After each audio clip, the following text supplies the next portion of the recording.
What are some KPIs they should keep track of? And by the way, key performance indicators that you're doing well with your beat selling business. Like if you're just getting started, one person, what would you suggest? Yeah, for sure. So the first thing you're going to have, if you're kind of following the model that I talked about earlier, and we're going to get into, I think, on this workshop, is like you're going to want them to opt in, right? So you're going to have like a page that says, hey, in exchange for your email address, we're going to give you some free beats or something like that. So the first thing you want to know is what's the percentage of people that see that page that actually opt in, right? And you're shooting for, really for us, probably somewhere around 50% or so. Yeah. And right. Opt-in means they put in their email and they downloaded the thing.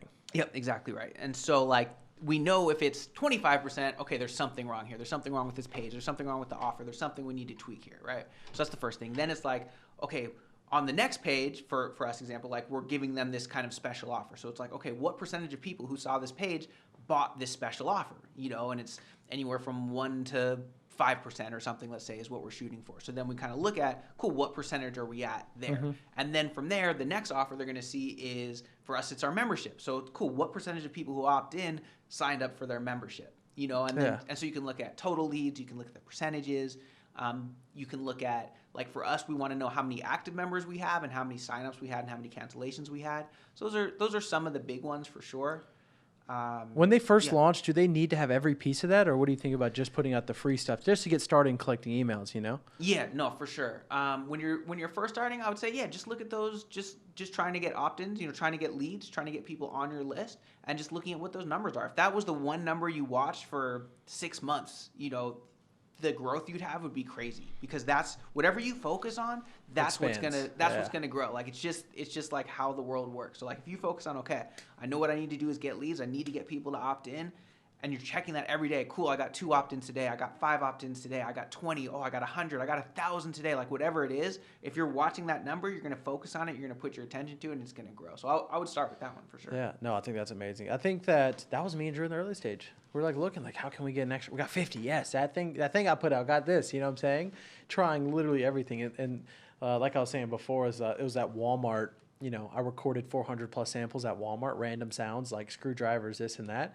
And it was the copywriting on the title that made it go to the top of Reddit, like almost guaranteed. And then we did the same thing for Home Depot, right? Hey, I went to Home Depot and recorded 400 plus, like used a formula. Nice. And we just started drilling. We were getting like 2,000 opt-ins. We're like, fuck yeah, this is incredible, Yeah.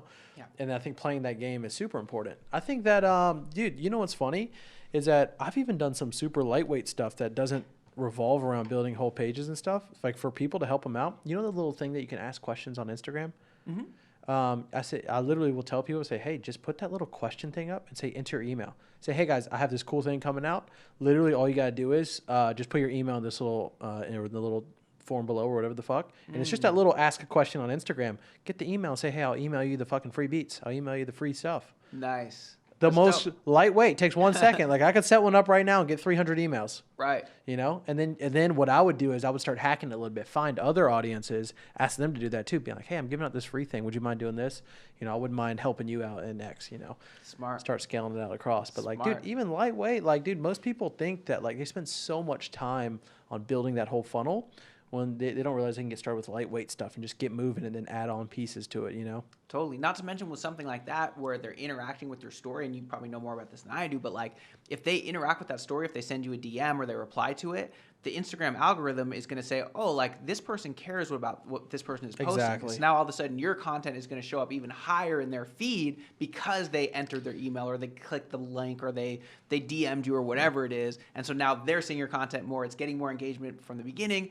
More people are going to see it because of that. Instagram's going to be like, oh, this content's interesting. People like it, and show it to more people. Well, what's funny is that we were talking about engagement. That's why the engagement is important. Right. Getting that. And plus, like, there's a lot of marketing stuff. Like, so that's like the math side. And I also like to think about like kind of like the artistic side of it. Is like, there's also, so this is going to sound like a crazy concept for people listening. You might be able to understand this. So there's KPIs that you and me measure, right? Right. Cost per lead, cost per email, whatever it may be, cost per conversion, how much you're getting back, ROI over time, all that stuff, right? Mm-hmm.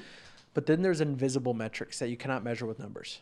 Okay, or they're there, but you can't see them at all. Okay, yeah. So for example, if I have 300 people come out to a music industry networking event, right? 300. Okay, you have ticket sales, but like think about like when I shook hands with somebody, it's like magic moment. How the fuck do you measure like, oh, this person had a magic moment? Or somebody downloads one of our packs, or for you, they download one of your beats and they made the best song they had ever made. Right. You can't say that's just downloaded. That's not this guy had a crazy moment where he made the best song of his life. And dude, something I've been thinking about more is like, okay, how do I elicit more of those? And that's why I think of a lot of branding moves, stuff I can't see. You know what I'm saying? Like working with the Sound Hold, the artist, bringing you in town. You know what I'm saying? It's not necessarily like, you know, you'll pull more leads than another person or thinking about like that. But I'm like, dude, if they hear this guy, if they hear how this is done, there's going to be honestly 4 people out of this that now quit their jobs and are able to do something real, you know what I'm saying? And then, you know, there's another 30 people that kind of start to play the game. It takes them a while. And I think that it's just a weird concept I've been thinking about. A lot of those like magic moments and stuff that happens that you can't measure as a number, but it's still super valuable in building a brand, you know? Totally. It's like the indirect ROI. It's like the stuff that you can't quite like put your finger on, but it's actually the stuff that really counts. It's actually the stuff that matters. So yeah, you can kind of look at the numbers to kind of gauge like, okay, I think maybe out of these 100,000 views, 4 people are going to quit their job or whatever it is. You know, so yeah, no, I think that's super important. We try to do something that helps a little bit, I think, which is like when we get testimonials, we've done a thing now where like anytime somebody emails us, messages us, comments, something that's really like, hey, you guys changed my life, something like that. Everybody in the team knows now. We screenshot that and we have a Slack channel specifically for that. Oh. And that way it's like, it does a couple things. For one, it keeps morale in the team like, oh, dope, like we're actually doing something here. And in a way, it kind of puts a little bit of measurement on that intangible where it's like, hey, if we got 10 of those in a day, then we know we're crushing it. You know what I mean? Yeah. Not to mention we can now use that stuff. We can post it in our stories. We can, you know, it's great to just gather testimonials anyways. Yeah. You can use it in your sales pages, you know, whatever, all that kind of stuff. But yeah, that's one little way that we're kind of measuring that stuff. Yeah. I don't know. It's just super interesting. That's why I like the live event stuff. Because you know, I was thinking about how I've gone to different events before. I've gone to conferences. I'm sure you've been to like all kinds of stuff. Like, what was the last conference you went to? Last one I went to was Funnel Hacking Live. Was that your first one, or have you been to a couple? I've been to a couple. Your first one? Oh, what was my first conference? No. But you went to your first Funnel Hacking Live, right? Yeah. So think about that memory. Yeah. You borderline won't forget it even though you're 85. Oh, yeah. But yeah, you'll forget a little sidebar ad that you saw. Absolutely. For damn sure 5 minutes later. You see what I'm saying? So now I'm like, interesting. You know, that's why I guess a lot of shit I learned from Gary, and we're trying to bring more into the brand, is like think about more like the connection, you know? Yeah. And what we did was we kept all the math shit, but then found out like this thing Gary was talking about the art side. You know, what about that? You know, what about caring about like some weird shit, you know? I don't know. It's some weird stuff I've been thinking about that has just been helping us a lot, you know? No, totally makes sense.